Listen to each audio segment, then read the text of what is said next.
ಕಾಂಗ್ರೆಸ್ ಮುಖಂಡರ ದಬ್ಬಾಳಿಕೆ ಖಂಡಿಸಿ ಸಿಡಿದೆದ್ದ ಸೊರಬ ದಲಿತ ಸಂಘರ್ಷ ಸಮಿತಿ.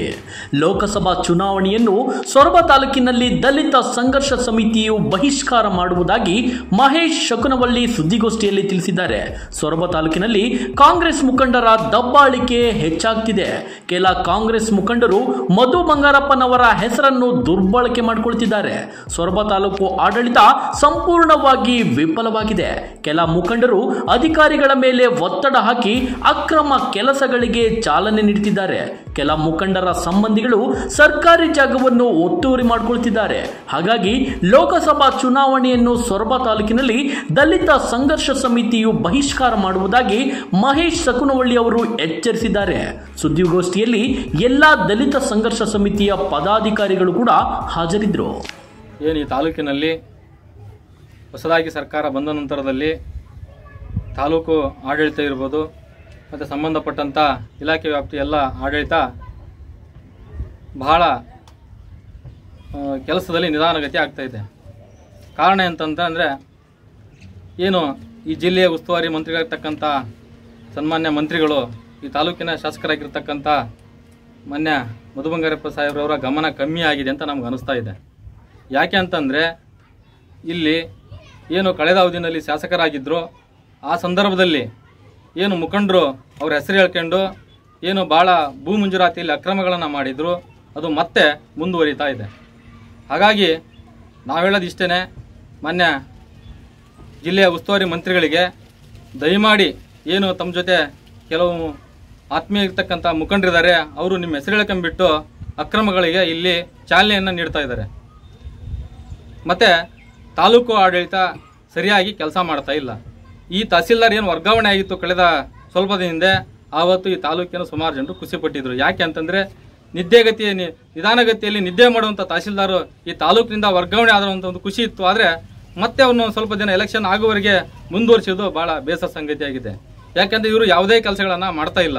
ಸುಮ್ಮನೆ ಕಾರಣಗಳನ್ನು ಹೇಳ್ತಾ ಸಬೂಬನ್ನು ಹೇಳ್ತಾ ರೈತರನ್ನು ಕಚೇರಿಗೆ ಅಲೆದಾಡಿಸುವಂಥ ಕೆಲಸ ಆಗ್ತಾ ಇದೆ. ಹಾಗಾಗಿ ಮೊದಲು ಈ ತಹಸೀಲ್ದಾರನ್ನ ಇಲ್ಲಿಂದ ರಿಲೀವ್ ಮಾಡಬೇಕು ಅಂತೇಳಿ ಒಂದು ಕೇಳ್ಕೊಳ್ತಾ ಇದ್ದೇವೆ. ನಂತರದಲ್ಲಿ ಏನು ನಾವು ಮುಖಂಡರ ಮೇಲೆ ಇವತ್ತು ಆರೋಪ ಮಾಡ್ತಾ ಇದ್ದೇವೆ, ಕೆಲವು ಮುಖಂಡರು ಕಾಂಗ್ರೆಸ್ಸಿನ ಕೆಲವು ಮುಖಂಡರು ಏನು ಮಾನ್ಯ ಸಚಿವರ ಹೆಸರು ಹೇಳ್ಕೊಂಡ್ಬಿಟ್ಟು ಇದು ಸಾಹೇಬ್ರ ಇಂಟ್ರೆಸ್ಟೆಡ್, ಇದು ಸಾಹೇಬ್ರ ಗಮನದಲ್ಲಿದೆ, ಸಾಹೇಬ್ರು ನಂಗೆ ಜವಾಬ್ದಾರಿ ಕೊಟ್ಟಿದ್ದಾರೆ ಅಂತೇಳಿ ಕೆಲವು ಅಕ್ರಮಗಳಿಗೆ ಅಧಿಕಾರಿಗಳಿಗೆ ಒತ್ತಡವನ್ನು ಹಾಕುವಂಥ ಕೆಲಸ ನಡೀತಾ ಇದೆ.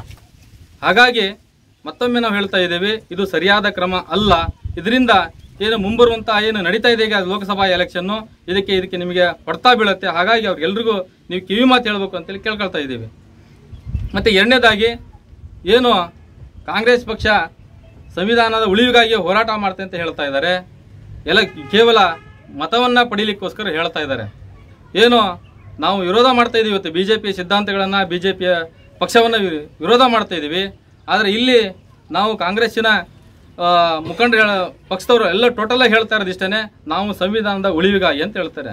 ಖಂಡಿತ ನಾವು ಕೂಡ ನಿಮ್ಮ ಜೊತೆ ಕೈ ಜೋಡಿಸ್ತಾ ಇದ್ದೀವಿ. ಆದರೆ ಏನು ಕಳೆದ 20 ವರ್ಷಗಳಿಂದ ಸೊರಬದಲ್ಲಿ ನಾವು ಅಂಬೇಡ್ಕರ್ ಅವರ ಪುತ್ಥಳಿಯನ್ನು ನಿರ್ಮಾಣ ಮಾಡಬೇಕು ಅಂತೇಳಿ ಏನು ಸಂಘ ಹೋರಾಟ ಮಾಡ್ತಾ ಇದೆ. ಇದೇ ವಿಷಯವಾಗಿ ಕಳೆದ 3 ತಿಂಗಳ ಹಿಂದೆ ಮಾನ್ಯ ಸಚಿವರ ಗಮನಕ್ಕೂ ಕೂಡ ತಂದಿದ್ವಿ. ಇಲ್ಲೂ ಲೆಟ್ರ್ ಕೂಡ ಆಗಿತ್ತು, ಒಂದು ಅಭಿಪ್ರಾಯನ ಕೇಳಿದ್ರು. ಇಲ್ಲಿರ್ತಕ್ಕಂಥ ಅಧಿಕಾರಿಗಳು ಮಿನಿಸ್ಟರ್ ಗಮನಕ್ಕೆ ತರಬೇಕಂತ ಹೇಳಿದ್ರು. ನಾವು ಕೂಡ ಹೋಗಿ ತಂದ್ವಿ.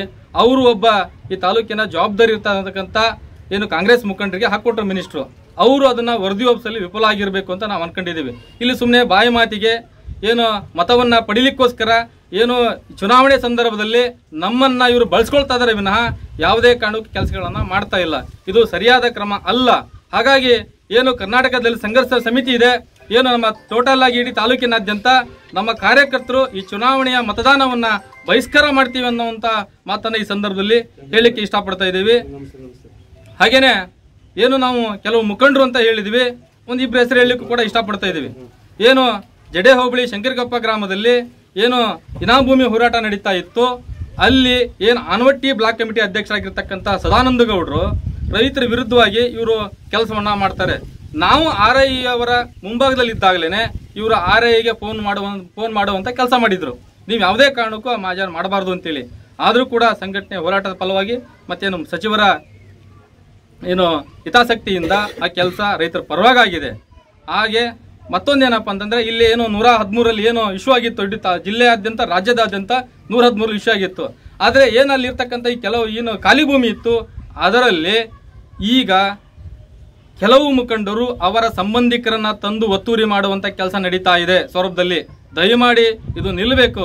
ಇಲ್ಲದೇ ಹೋದಲ್ಲಿ ಮುಂದಿನ ದಿನಮಾನದಲ್ಲಿ ಕರ್ನಾಟಕ ದಲಿತ ಸಂಘರ್ಷ ಸಮಿತಿ ವತಿಯಿಂದ ದೊಡ್ಡ ಮಟ್ಟದ ಹೋರಾಟ ನಡೆಯುತ್ತೆ ಅಂತ ಹೇಳಿ ಈ ಸಂದರ್ಭದಲ್ಲಿ ಹೇಳಲಿಕ್ಕೆ ಇಷ್ಟಪಡ್ತಾ ಇದ್ದೀವಿ. ಮತ್ತೆ ಏನು ಮತ್ತೊಂದು ವಿಚಾರ ಅಂತಂದ್ರೆ ಕೋಲುನ್ಸಿ ಬಿಲ್ಡಿಂಗ್ ಇರ್ಬೋದು. ಏನು ಸೊರಬದ ಮಧ್ಯ ಬಸ್ ಸ್ಟ್ಯಾಂಡ್ ಇರ್ತಕ್ಕಂಥ ಕೋಲುನ್ಸಿ ಬಿಲ್ಡಿಂಗ್ ಇತ್ತು. ಕಳೆದ ಶಾಸಕರ ಅವಧಿನಲ್ಲಿ ಏನು ಪುರಸಭೆಯಲ್ಲಿ ಪ್ರೊಸೀಡಿಂಗ್ ಕೂಡ ಆಗಿತ್ತು. ಇದು ಸರ್ಕಾರದ ನಿಯಮವನ್ನ ಉಲ್ಲಂಘನೆ ಮಾಡಿದೆ, ಇದು ಸೆಟ್ಬ್ಯಾಕ್ಸ್ ಬಿಟ್ಟಿಲ್ಲ, ಪಾರ್ಕಿಂಗ್ ಬಿಟ್ಟಿಲ್ಲ ಅಂತೇಳಿ ಏನು ಪುರಸಭೆ ಅಧಿಕಾರಿಗಳು ವರದಿ ಮಾಡಿದ್ರು. ಆ ವರದಿ ಮಾಡಿದ್ರು ಕೂಡ ಹೊಸ ಸರ್ಕಾರ ಬಂದ ನಂತರದಲ್ಲಿ ಅದು ಸಾಹೇಬ್ರ ಗಮನಕ್ಕೆ ಇದೆಯೋ ಇಲ್ಲೋ ಗೊತ್ತಿಲ್ಲ, ಆದರೆ ಸಾಹೇಬ್ರ ಗಮನಕ್ಕೆ ಹೇಳಿದ್ದಾರೆ ಅನ್ನುವಂಥ ಮಾತನ್ನು ಹೇಳಿ ಇಷ್ಟೆಲ್ಲ ಉಲ್ಲಂಘನೆ ಆದರೂ ಕೂಡ ಅದೇ ಅಧಿಕಾರಿಗಳು ಅದರ ಲೋಪದೋಷವನ್ನು ಹೇಳಿದ್ರು ಕೂಡ ಮತ್ತೆ ಅವರಿಗೆ ಎನ್ಒಸಿಯನ್ನು ಕೊಡುವಂತ ಕಾರ್ಯ ನಡೀತಾ ಇದೆ.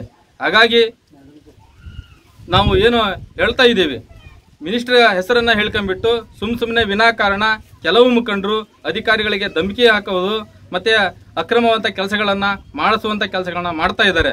ಮತ್ತೆ ತಹಸೀಲ್ದಾರ್ ಕೂಡ ಒತ್ತಡ ಆಗ್ತಾ ಇದ್ದಾರೆ. ಇದು ಕೋರ್ಟ್ ಪ್ರಕರಣಗಳಿಗೆ ಕೂಡ ಕೆಲವೊಬ್ಬ TV12 ಕನ್ನಡ, ಇದು ಕನ್ನಡಿಗರ ಧ್ವನಿ.